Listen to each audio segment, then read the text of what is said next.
Et 3, 2, 1, on y va. Bonjour Arnaud, je te donne la parole. Bonjour Jamel, tout d'abord merci de m'accueillir sur ton podcast. Alors je suis Arnaud Van de Velde, je suis conseiller, formateur à BGE Flandre Création, une structure qui appartient à un réseau national, le réseau BGE. Au quotidien, j'accompagne, je conseille les chefs d'entreprise d'un point de vue individuel, mais aussi dans le cadre d'ateliers ou de formations pour les faire monter en compétences. Et dans un univers et une matière, je dirais, assez générale qu'est la communication, et derrière laquelle se cache le marketing, le web, le numérique, le digital, enfin beaucoup d'appellations, mais surtout de la stratégie. Ben nous, on se connaît, ça fait depuis un peu plus de 2 ans, parce que tu es mon conseiller de communication. Et moi, ce que j'arrive à voir en toi, c'est tes différentes perspectives et tes différents points de vue vis-à-vis de la communication pour les entrepreneurs et petits commerçants qui viennent de créer ou qui ils ont repris des commerces. Parce que tu conseilles plein d'entrepreneurs dans des domaines différents. C'est quoi ton point de vue aujourd'hui avec la situation actuelle? Là, avec le Covid, tout ce qui s'est passé avec le confinement, vis-à-vis de la communication des entrepreneurs, qu'est-ce qui a changé? C'est quoi le nouveau? Qu'est-ce qu'on doit faire? Alors effectivement, quand tu dis plein d'entrepreneurs de secteurs différents, il est vrai que là, le conseil qu'on transmet et les travaux stratégiques qu'on entreprend avec les chefs d'entreprise, ils peuvent être artisans, ils peuvent être commerçants, ils peuvent être profession libérale, donc des problématiques différentes. Parfois c'est de la vente de services, de la vente de produits, de prestations, et je dirais il n'y a pas une relation commune, il n'y a pas d'une solution commune, pardon, et il y a autant justement de relations différentes que d'entreprises.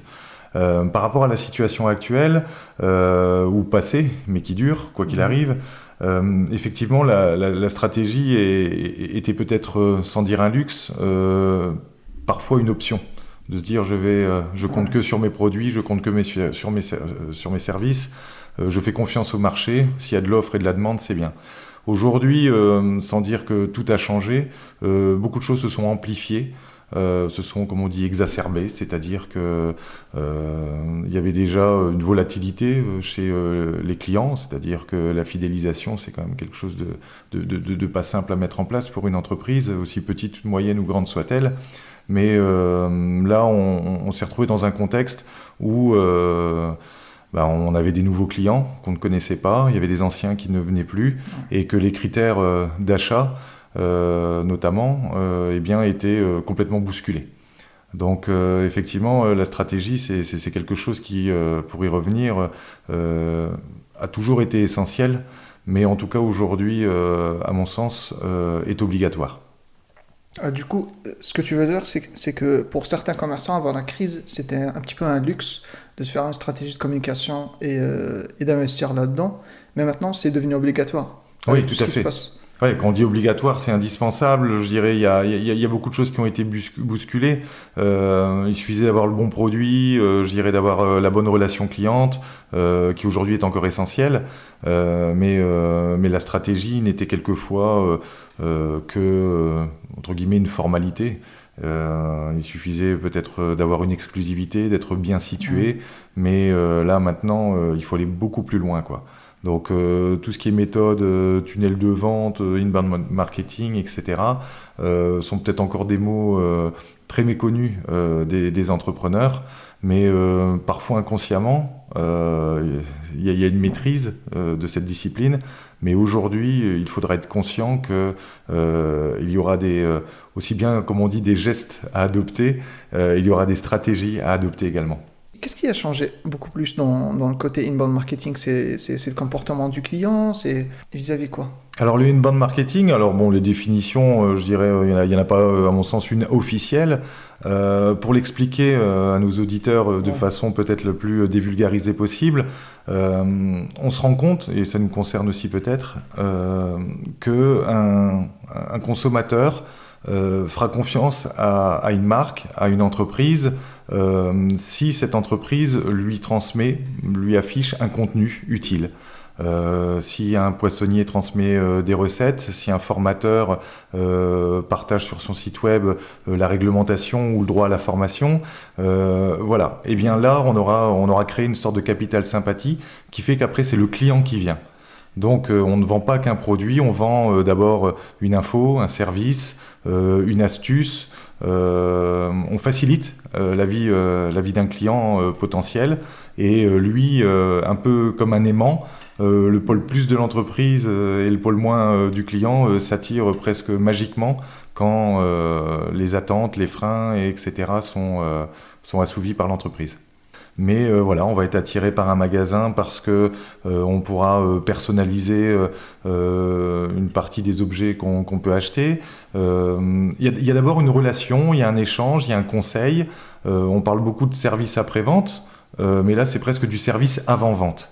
Et pour moi, c'est une façon d'expliquer l'inbound marketing que d'expliquer que l'entreprise a déjà rendu service à un prospect avant qu'il devienne client. Ouais.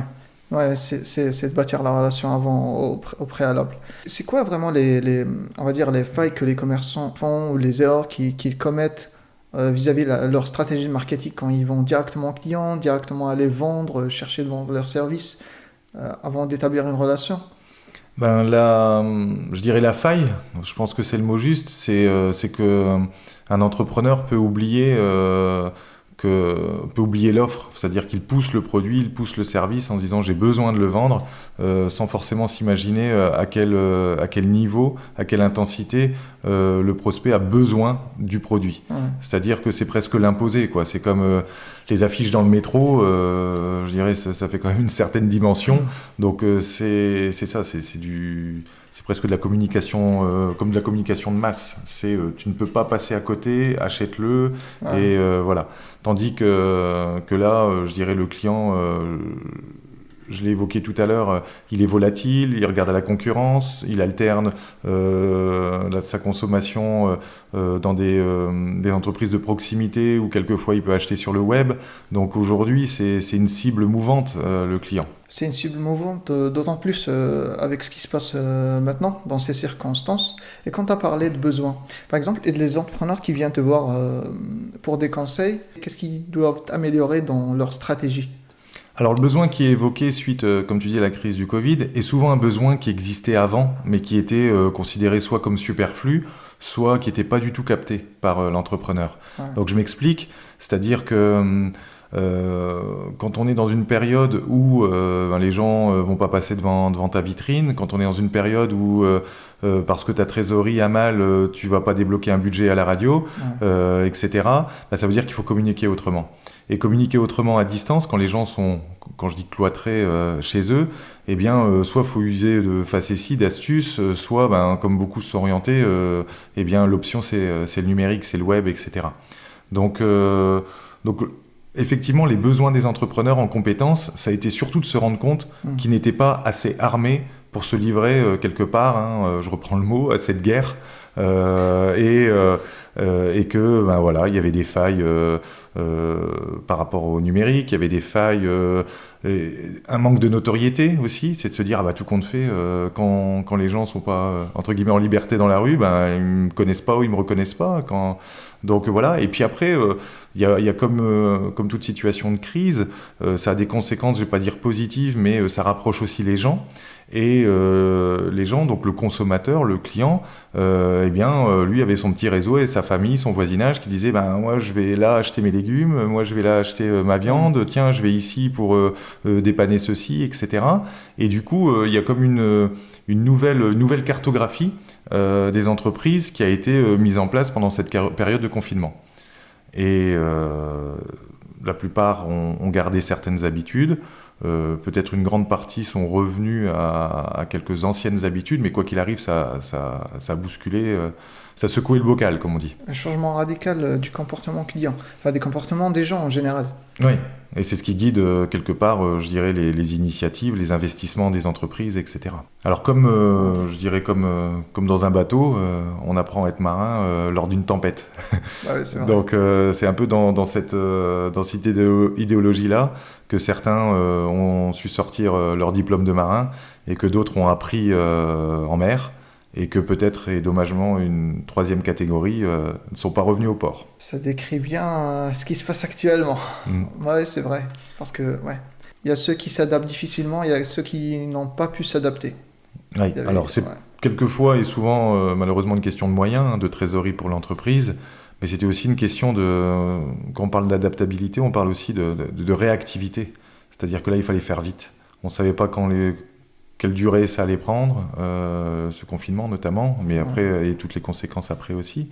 Donc voilà, l'intelligence, c'est l'adaptation, l'homme depuis ses débuts, et l'économie, c'est aussi ça. C'est ça, c'est de bâtir des relations avec ses clients potentiels, c'est d'aller les chercher. Exactement. Alors être commerçant, ça peut être un terme aussi galvaudé qu'on peut utiliser pour avoir l'esprit commerçant ou l'esprit même commercial. C'est pas toujours inné. Et effectivement, c'est-à-dire avoir les compétences, c'est quoi ? C'est de se dire que les choses ne s'arrêtent pas à l'achat. Enfin, je veux dire, une stratégie ne peut pas s'arrêter à l'achat. Une vraie stratégie, c'est quelque chose qu'on crée vraiment en amont. On va même quelquefois jusqu'à la psychologie de la consommation, c'est-à-dire aujourd'hui, quels sont les besoins du client, quelles sont ses attentes, mais aussi quels sont ses freins, quelles sont ses habitudes.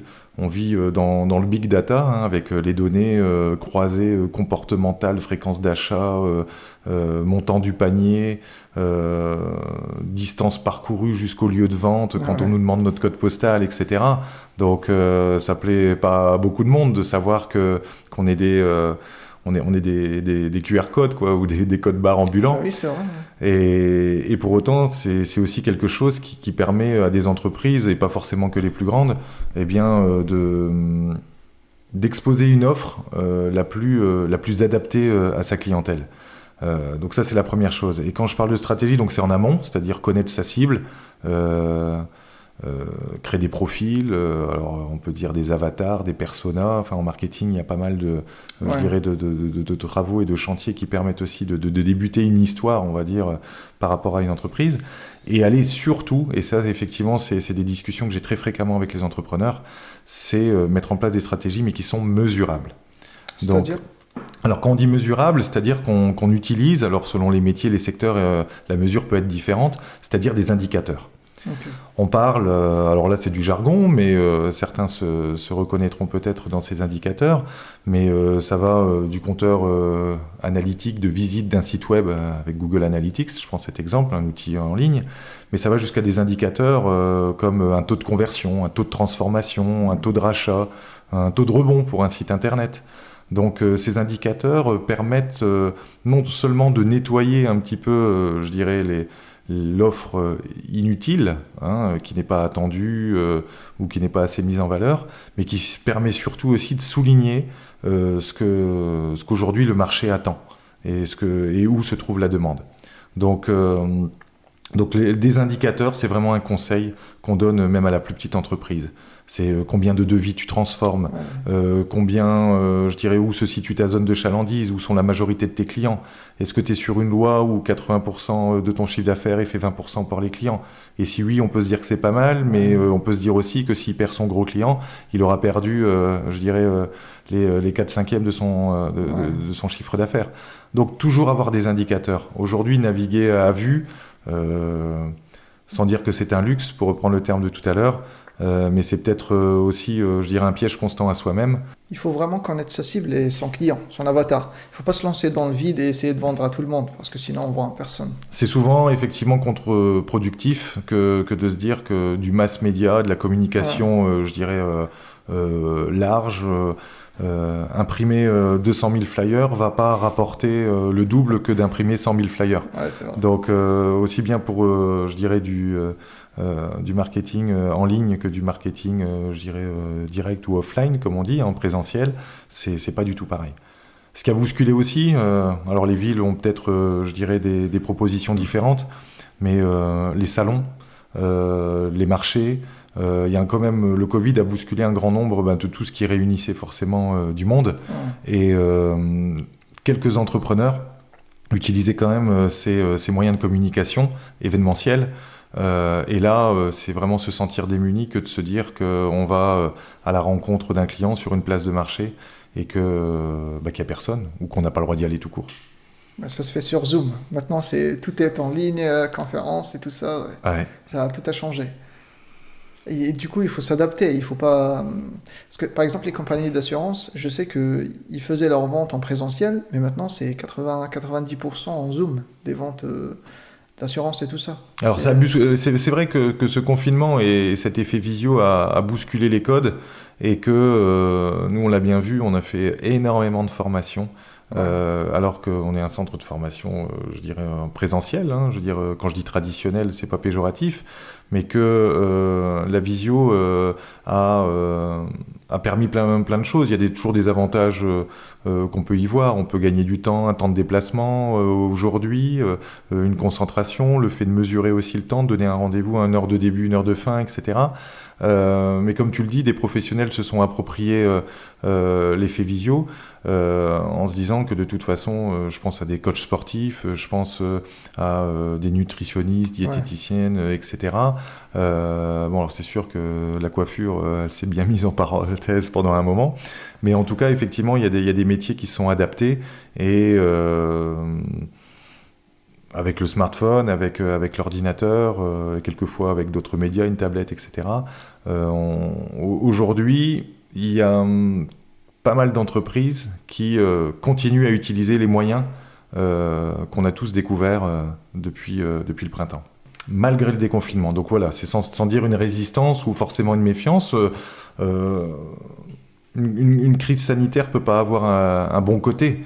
Mais je dirais les armes, pour revenir au champ lexical De la guerre. de la guerre, c'est les armes qu'on utilise, on peut aussi, je dirais, se rendre compte qu'en temps normal, elles nous font gagner du temps, de l'efficacité, à condition qu'elles sont fiables, qu'elles sont sécures, bien sûr, et puis ces petites habitudes, etc. Mais après, c'est pas comme l'école, hein. Je veux dire, aujourd'hui, l'école Ah à ouais, distance, c'est autre elle chose. a peut-être prouvé ses limites, comme toute entreprise a touché aussi ses limites en abusant ou en espérant que la visio était quelque chose de magique.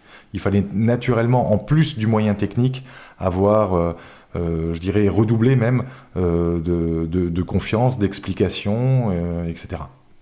La technique n'est jamais une solution toute seule. Ouais, c'est vrai. Et quand tu as dit les armes, ça doit être utilisé dans le bon contexte. Ouais. Par exemple, il y a Twitter cette année qui a lancé aux États-Unis tous ses salariés en télétravail. Et il y a Google qui va le faire en 2021, tous ses salariés en télétravail. Parce que eux, ça les arrange. Mais il y a d'autres entreprises, il y a d'autres structures qui peuvent pas se le permettre. Peut-être moitié-moitié, mais ça a fait accélérer les choses. Le confinement avec le Zoom, ça a obligé tout le monde à utiliser les visioconférences. Et ouais, Alors c'est passé effectivement par l'obligation. Après, par je obligation, dirais hein. les gens se sont appropriés, hein. Je veux dire le temps que les gens ont passé, j'imagine, sur les réseaux sociaux pendant le confinement était doublé, triplé Ah ouais, et certainement de façon abusive, voilà, décuplé. Mais en tout cas, ça veut dire que ben, les entreprises, on les avait encouragées aussi ouais. à ne pas se faire oublier, quelle que soit, je dirais, la possibilité, je dirais, partielle ou globale de continuer à vendre ou néant, hein, c'était continuer à garder votre contact avec vos clients, avec votre communauté, de sorte à ce que le déconfinement ou après, il y ait quand même, je dirais, une partie de la communauté qui résiste. Et puis n'hésitez pas aussi à conquérir, c'était aussi l'occasion, hein. C'était vraiment un exercice, on pourrait dire fascinant, mais pas au sens où on l'aurait souhaité. Fascinant au sens où il y a des personnes qui ont monté en compétences pour revenir Ouais. à la formation et aux failles voilà, qui ont été soulevées par cette période. Il y a des personnes qui ont appris très vite et qui se sont dit que économiquement, de toute façon, il n'y avait pas le choix. Donc on pouvait être allergique au numérique, on pouvait être un petit peu contre le digital, ou on pouvait tout simplement peut-être avoir le sentiment de s'en passer. Aujourd'hui, ça reste une arme de communication massive. Allergique au numérique, ça veut dire quoi? Allergique au numérique, c'est peut-être avoir mis le pied dedans un peu trop tard, peut-être ne pas avoir découvert ça dans ses études, Ouais. ou tout simplement, je dirais, allergique au... Il y a plein de typologies, hein. J'en ai croisé justement pas mal pendant les visios et les formations du printemps. Si tu veux, tu as celles et ceux qui, je reformule, ne sont pas baignés là-dedans et qui, le temps passant, se disent ne pas se porter plus mal, Ok. mais quelquefois ont quand même un petit complexe ou évitent, Ouais. je dirais, les discussions autour du numérique pour pas valoriser le fait qu'ils ne savent pas. Après, il y a celles et ceux qui n'ont pas confiance au numérique. C'est-à-dire qu'on parle effectivement de données subtilisées, Ouais. de cookies. La RGPD de mai 2018, je dirais, peut être, et je le pense vraiment, une opportunité pour une entreprise, mais elle a soulevé chez certains le fait que effectivement les données n'étaient pas protégées avant. Ouais. Donc il y a des personnes qui sont allergiques au numérique en se disant ouh là là, plus t'es fiché numériquement, moins ton individualité, indépendance, liberté est grande, quoi. Côté réseaux sociaux, perso, je n'aime pas trop me connecter là-dessus. Mais côté business, je suis obligé de me connecter parce que c'est pour avoir l'attention des clients, ces futurs clients, pour bâtir une communauté, ça se passe là. Parce que en offline, c'est limité. Alors là, avec le Covid, c'est beaucoup plus limité. C'est, pour ne pas dire quasi limité, à néant. Parce que du coup, c'est inévitable. C'est ce que je pense. Ah oui, Les alors réseaux sociaux et tout ça, ouais. développer son réseau par le numérique, je dirais en quantité, c'est naturellement, je dirais, plus efficace. Ouais. En qualité, le présentiel, comme tu le dis, aller sur des salons, aller dans des clubs d'entrepreneurs, fréquenter, je dirais, aussi bien des foires, des conférences, des ateliers, etc. C'est génial, c'est très efficace. Et le taux de conversion, c'est-à-dire le fait qu'on puisse collaborer avec quelqu'un, Ouais. je dirais, va beaucoup plus vite même peut-être que le numérique. Mais comme tu le dis, en tenant compte de la situation actuelle, avec des salons qui sont annulés ou reportés, développer son réseau a été quelque chose d'assez compliqué ces derniers mois. Et bah voilà, à tout problème, normalement, sa solution, ou quelquefois le temps fait le nécessaire. Et la dernière fois, tu m'as dit une phrase intéressante. Tu m'as dit, c'était faire savoir son savoir-faire. C'était ça? C'était ça. Alors j'espère que je t'ai pas dit qu'une phrase intéressante. Non, mais je m'en souviens de cette phrase. Je plaisante, mais voilà, c'est ça. C'est-à-dire que c'est un peu le rôle que mes collègues et moi avons en tant que conseiller entreprise. C'est de se dire qu'on rencontre des entrepreneurs qui ont un savoir-faire. Ouais. Alors encore une fois, ça peut être manuel, ça peut être intellectuel. Le savoir-faire, il est vaste. Il peut être, je dirais même, truffé de qualités très diverses, jusqu'à même créer un métier, etc. Et donc, ils arrivent avec un savoir-faire, mais leur plus grande difficulté, pour employer presque le mot handicap, quelquefois, c'est souvent ce que j'entends de leur part, c'est-à-dire mon handicap, c'est que je ne sais pas me vendre. Je ne sais pas comment me vendre, je ne sais pas auprès de qui me vendre. Ouais. Donc je sais que je peux offrir quelque chose de qualité, je sais que ma passion va me guider loin sur le chemin de l'entrepreneuriat, mais on l'entend souvent même dans des discussions entre amis, etc., c'est de se dire, tu sais, moi, y a vraiment un défaut que j'ai depuis que je suis tout petit ou toute petite, c'est me valoriser.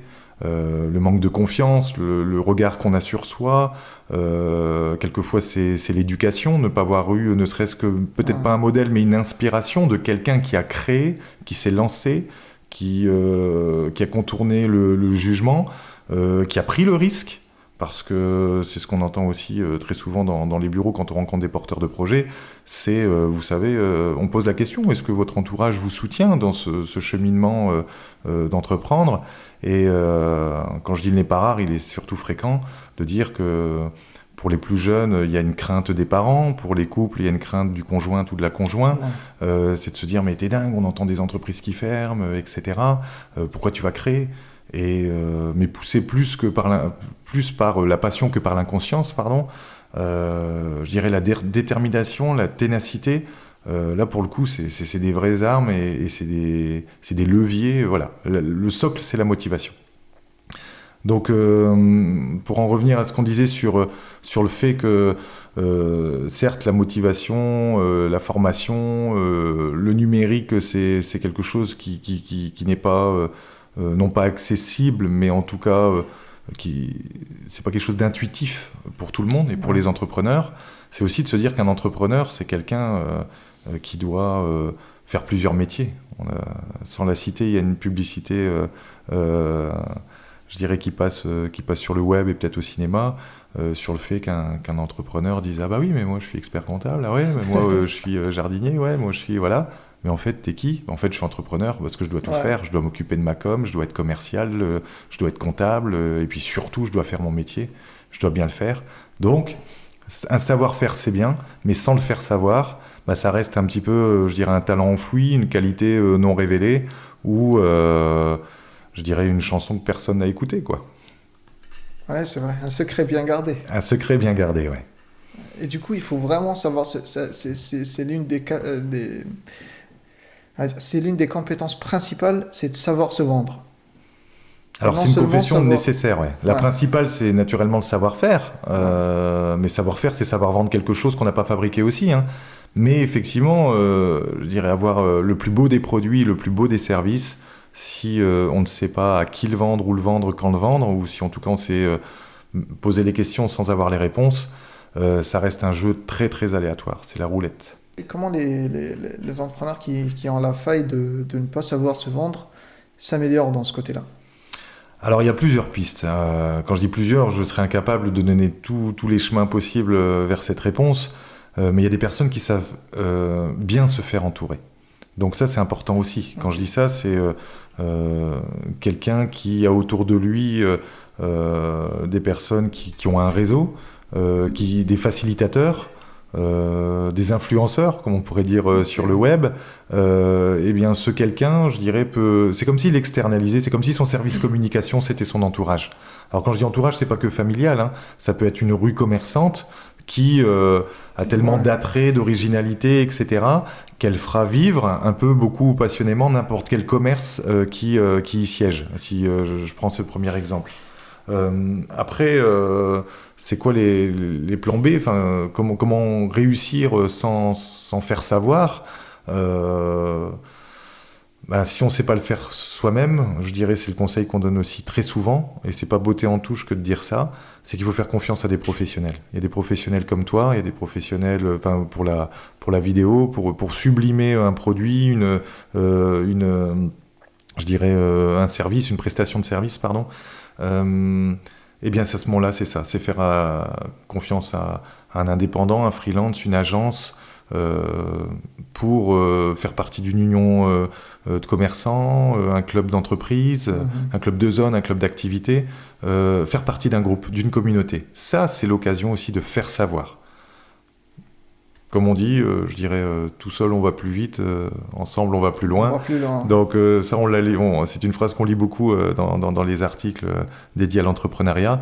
Et le ensemble on va plus rien, il a toute sa valeur quand on sait que les partenariats, comme je le disais tout à l'heure, des événements, des salons, des défilés, etc., valorisent plusieurs entreprises. Quand on n'ose pas faire soi-même, quand on ne sait pas faire soi-même, un des premiers réflexes, c'est de se faire accompagner, de se faire conseiller ou d'être bien entouré. Oui, malgré que par certaines personnes, c'est toujours mal vu de se faire accompagner par un coach, par un conseiller, tout ça.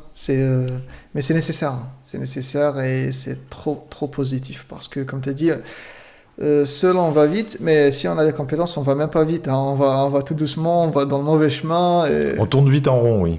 On tourne en rond, oui, exactement. Et on fait des erreurs qu'on aurait pu éviter. Par exemple, moi, c'est l'accompagnement en BGE, c'est ce qui m'a permis au tout début.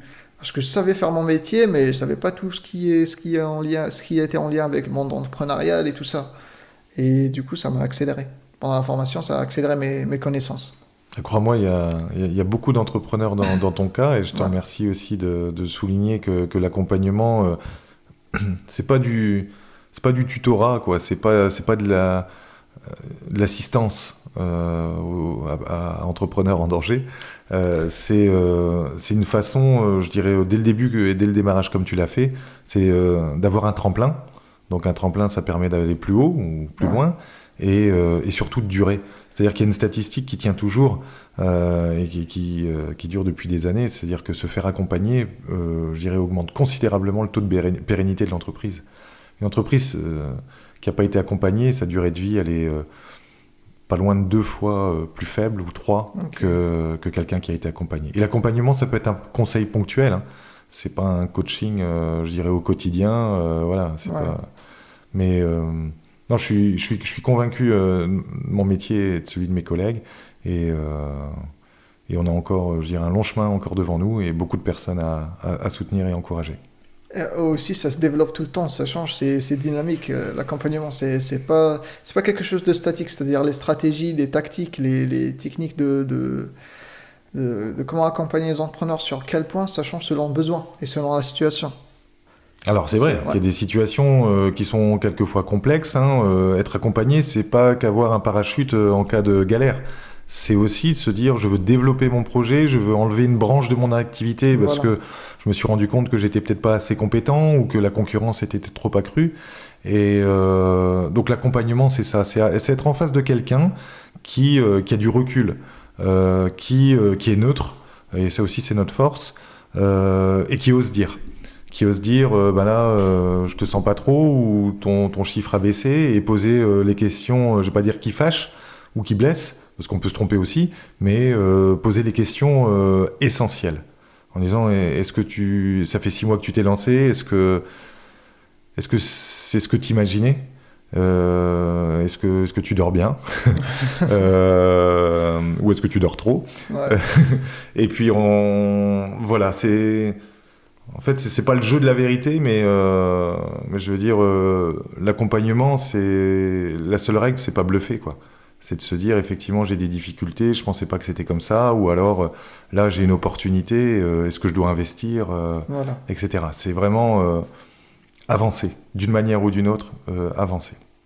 Si on n'a pas les compétences au préalable, c'est nécessaire de se faire accompagner parce que déjà, ça nous économisera plein de temps. Ça nous fera éviter plein d'erreurs parce qu'on fera tous des erreurs en tant qu'entrepreneur, hein, ça c'est sûr.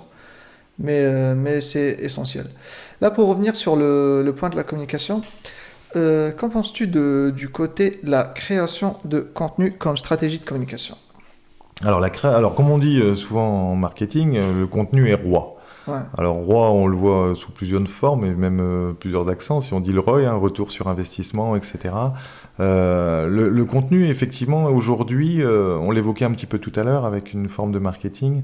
Les gens, au sens consommateur, on parle beaucoup de ça, hein, on parle d'entreprise, mais vont chercher du contenu bien au-delà, quelquefois, de la fiche produit. ouais, Le contenu, ça peut être un magazine de décoration qui indique les tendances, les couleurs, les bois qui sont responsables, les papiers qui sont recyclés, etc. Donc la consommation aujourd'hui se déplace beaucoup sur le fait de d'abord, je dirais, comprendre une philosophie, un contexte, une traçabilité aussi, hein, que ce soit de l'alimentaire ou pas. Donc quelquefois, on achète quelque chose plus souvent grâce à un article ou la lecture d'un blog, ou quelquefois la lecture des réseaux sociaux, que par la publicité elle-même. ouais. Donc le contenu, la publicité n'est pas réellement un contenu proprement dit, c'est une mise en avant, c'est une punchline, c'est un slogan, tandis que, tiens, j'ai lu un article qui expliquait que, ah bah ça me donne envie d'acheter Ouais. ceci. Tiens, j'ai lu une recette qui est super diète, ou qui est sportive, ou qui permet de correspondre à mes intolérances alimentaires, eh bien, je vais acheter ceci. Donc, quand la marque inverse un petit peu le jeu, en se disant, on va d'abord, c'est ce que j'appelais tout à l'heure le service avant-vente, le conseil, etc., et bien là, on est dans le contenu. Et le contenu, après, bah, naturellement, il est sous différentes formes. Le print, enfin, je veux dire, les magazines, etc., bon, il y en a toujours dans les kiosques. Maintenant, on aurait tendance à dire que c'est peut-être moins sollicité. Mais les newsletters, les blogs, les réseaux sociaux, les articles, et puis surtout les sites web, et même les sites e-commerce, ont souvent dans leur arborescence 2-3 pages sur des conseils, des astuces, Ouais. le mot du spécialiste, une rencontre avec l'expert, etc. Et là, on est dans du contenu. Pour que ça devienne une source d'autorité. C'est-à-dire, si la marque crée Voilà. plusieurs fois du contenu qui nous aide, on va dire, ouais, on leur fait confiance, ils savent ce qu'ils font. Voilà, C'est c'est ça. comme tu dis, C'est une légitimité, Ouais. c'est comme un label. Si Philippe Etchebest a dit ça, c'est que c'est vrai. C'est que c'est vrai, ouais. Donc voilà, donc par contre, donc une interview de ce cuisinier, de ce chef, ou une recette ou quoi que ce soit, peut guider vers un achat, vers un restaurant, vers quelque chose comme ça. Donc effectivement, la légitimité, ce qu'on peut appeler aussi la caution quelque part. Aujourd'hui, le client, je ne vais pas dire plus qu'avant, mais on parle d'exigence, il n'a pas envie de se tromper. Donc si on lui Ouais. dit d'abord l'envie de se tromper sur un achat plus ou moins engageant, hein, bon il se trompe sur un petit pain, soit. Maintenant se tromper sur une bagnole, je dirais il va Ouais. s'en vouloir, il y a forcément des petites conséquences économiques. Mais ne pas se tromper, c'est se documenter. Et voir ce document, cet article, ce contenu arriver comme par magie, on le disait tout à l'heure, hein, Ouais. naturellement, spontanément, eh bien le prospect trouve ça tout naturel, dire ah tiens, ça tombe bien. C'est un peu du conditionnement.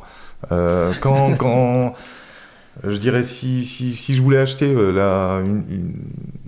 un certain type de véhicule, Ouais. hein, un modèle d'une certaine marque, Ouais. à partir du moment où ça a pénétré le cerveau, où je me suis dit, tiens, ça m'intéresserait, donc je suis passé non plus, je dirais, au stade de l'attirance, mais presque j'ai envie de convertir mes pensées en achat, Dans la considération. dans la considération, tout à fait. Eh bien, je vais voir comme par magie, à partir de tout à l'heure, cette voiture à tous les coins de rue. Parce que j'aurais mis mon cerveau en veille. Et si je trouve un contenu qui me dit qu'il a été élu véhicule de l'année, le fait que c'est une voiture très fiable, une tenue de route, une sécurité, voire même une technologie, etc. Voilà, le contenu m'aura guidé tout doucement à ce que samedi j'aille chez un concessionnaire acheter cette voiture ou préparer son achat auprès de ma banque. Ouais. Mais en tout cas, le contenu est roi et c'est un gros travail stratégique.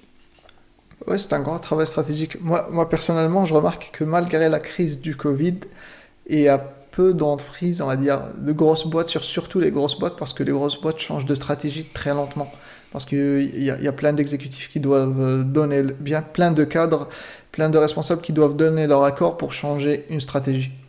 Du coup, malgré la crise du Covid, malgré on est en 2020 et que c'est prouvé que l'inbound marketing marche, mais c'est pas adopté à grande échelle.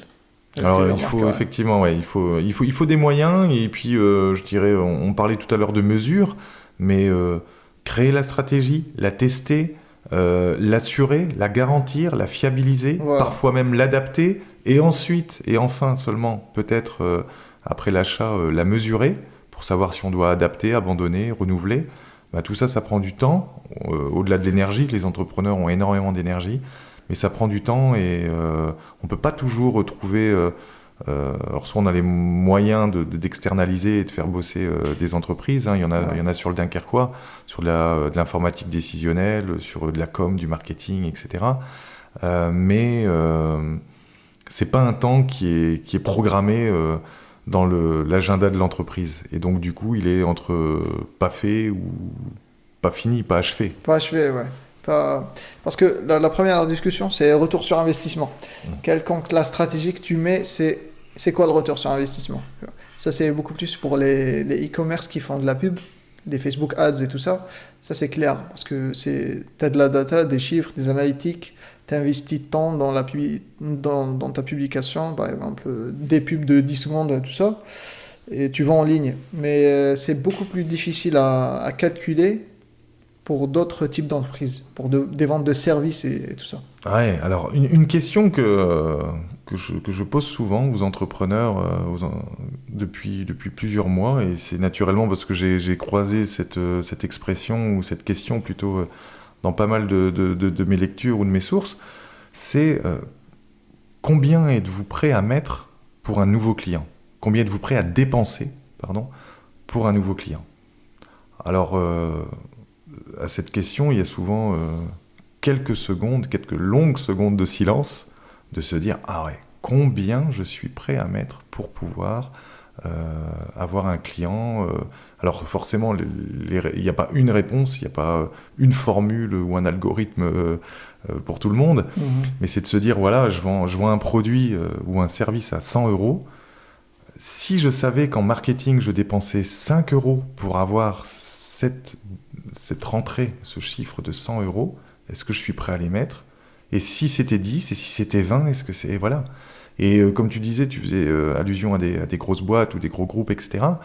Ça me surprendrait pas que dans certaines industries ou gros secteurs, eh bien, ils sont prêts à mettre 50 euros pour faire dépenser 100 euros. Donc 50 euros en communication pour avoir 100 euros de chiffre d'affaires, quoi, de vente. Donc à cette question, j'ai trouvé un prisme assez intéressant de se dire, bah ouais, et ça permet de se dire qu'il faut investir. Donc investir en compétences, de donner du temps, consacrer, je dirais, une partie du temps de l'entreprise à la formation, au conseil, au réseau, etc. Mais aussi peut-être consacrer un budget à la communication. Parce qu'entre le budget théorique posé sur les business plans en début d'activité et le budget réellement dépensé dans la com au sens global du terme, il y a souvent des kilomètres. Et surtout savoir le dépenser, parce qu'il y a plein d'entrepreneurs qui mettent, plein de boîtes qui mettent le budget de la communication à part, mais ils le dépensent sans vraiment... Ils le dépensent pas vraiment dans les bons canaux. Par exemple, quand tu as dit tout à l'heure, les allergiques au numérique. Oui. Allergiques au numérique, il y a plein de boîtes qui étaient vraiment allergiques au numérique, c'est-à-dire dans le contexte où ils ne voulaient pas se mettre en avant dans le numérique parce qu'ils ne faisaient pas confiance, ils n'avaient pas expérimenté déjà auparavant, ils étaient déjà tranquilles avec le print et tout ça, et le offline. Mais après que le Covid ait tout bousculé, ils étaient obligés de se convertir en ligne parce que leur business en dépendait en fait. Leur business en dépendait tout à fait, ouais. Là, j'ai en tête quelques exemples. Je dirais, si je prends trois typologies d'entrepreneurs qui dépensent ou qui accordent, admettons, je vais arrondir, et c'est pas un énorme budget, 1 000 euros par an à la com. Ouais. Il y a celui qui... Les 1 000 euros, qu'est-ce qu'il fait avec? Il fait un salon dans l'année. Et encore, un salon à 1 000 euros. Mais en tout cas, voilà. Donc, numérique zéro, mise tout sur le salon. Le deuxième cas, c'est quelqu'un qui va mettre 1 000 euros sur du Facebook Ads. Que de la pub sur Facebook, à coût de 5 euros par-ci, avec une cible, une audience bien précise, une délimitation géographique, ou alors faire de la pub sponsorisée pour sa page Facebook, pour ses propres fans, etc. Donc lui, il va mettre 1 000 euros dans l'ultra numérique, mais dans la régie publicitaire, comme on dit. C'est-à-dire, comme ça pourrait être pour Google AdWords, etc. Et après, il y a les troisièmes qui vont mettre 200 euros dans les flyers, 200 euros dans le Facebook, 200 euros pour un petit salon ou une place, voilà. Et puis 200 euros sur la signalétique. Ouais. Et peut-être, s'il reste quelques billets, des goodies, etc. Donc on pourrait dire que l'intelligence, c'est de varier, mais ce qu'il y a, c'est que l'investissement est trop faible pour pouvoir mesurer aussi l'efficacité. Donc décider d'un montant, et comme on le dit, et on le ressasse, c'est mesurer, quoi. Voilà, tes 1 000 euros, ils se sont transformés en quoi? Qu'est-ce que tu as voulu faire? Est-ce que ton objectif, c'était de la notoriété? Est-ce que ton objectif, c'était de la différenciation? Parce que tu es peut-être dans un secteur très concurrentiel. Est-ce que ton objectif n'était tout simplement pas aussi de fidéliser? Parce qu'on le dit depuis des années, des dizaines d'années même, c'est un client fidèle coûte moins cher qu'un client à conquérir. Ah, oui. Et puis convertir aussi, c'est le mot que tu emploies, convertir en ambassadeurs, comme on dit, les clients. Les clients sont nos meilleurs pubs, je dirais. Les canaux bouche à oreille sont fantastiques, les recommandations, les avis, c'est très discutable tout ça. Mais voilà, la communication, c'est... On pourrait se dire, s'arrêter à dire que c'est un métier, mais c'est surtout une compétence qu'on doit au moins aborder quand on est entrepreneur. Quel que soit le métier qu'un entrepreneur fait, quelle que soit la boîte, quel que soit son secteur, elle doit devenir son propre média. C'est-à-dire, elle doit produire du contenu, elle doit produire des articles, des vidéos, on va dire des blogs, des posts, partager des photos, des coulisses de ce qu'elle fait. Parce que maintenant, c'est devenu obligatoire. La concurrence va monter en flèche. À un moment donné, ça doit devenir primordial, on va dire. On ne peut pas continuer à avancer sans aborder la communication et lui donner son importance. C'est-à-dire ne pas lui donner un budget, on va dire, inapproprié. Et plus important, c'est savoir le dépenser, là où il faut. Tout à fait. Alors moi, ce qui me fait réagir dans nos échanges, là, c'est quand tu dis l'entreprise doit être son propre média. Avec le Covid, encore plus, on s'est rendu compte que voilà, le numérique, le digital était une option qui était difficile à éviter. Et dans les pistes stratégiques, il y a aussi mettre en avant l'entrepreneur. Donc au sens individu, c'est-à-dire se montrer, faire une visio, faire un live ou un podcast, etc. Et beaucoup d'entrepreneurs rougissent à l'idée de ne pas bien parler, mal présenter, et comme tout novice dans tous les domaines d'activité, se dire « ouais, mais si je passe pour un amateur, je vais me décrédibiliser ».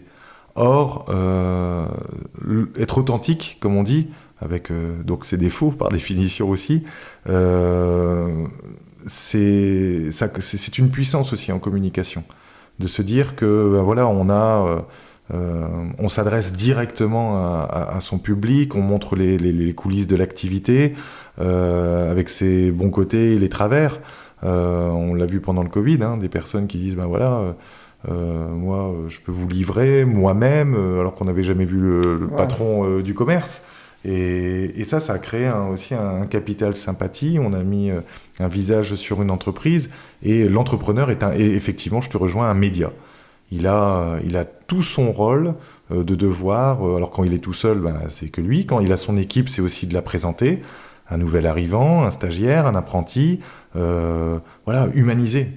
Et dans le numérique, ce qui est complètement paradoxal sur les réseaux sociaux, et j'en suis autant épaté que parfois ébahi dans le mauvais sens du terme, c'est que on découvre des gens, on découvre des activités, on découvre plein de choses sur les réseaux sociaux qu'on ne peut malheureusement pas faire en vrai, parce que les réseaux sociaux, je dirais, jouent un petit peu sur l'intimité, sur les coulisses, etc.